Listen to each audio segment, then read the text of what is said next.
Նպատակն է միշտ եղել, եւ այդ նպատակը այսօր լավորական է։ Մեկը մյուսի շարունակությունն է։ Դե կասկած չկա։ Անկախության նաև երեք ձեր հայտարարությունը հրաժարականի հետ կապված է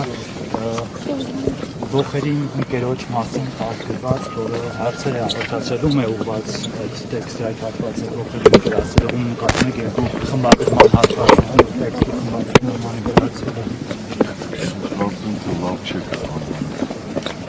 Ընթերցել եմ հայտարարությունը։ Ամեն դեպքում այդ հատվածում է ուղղված ողերի ընկերներ, հա? Տարբեր մարդկանց, նրանք ովքեր իրենց չեզոք բարեցին, ովքեր տյանային էին ինչ-որ չարեցին։ Իսկ ինչ պետք է անեին, ինչ պետք է անեին, որ չարեցին։ Եվ անուններ չէիք ուզի նշել։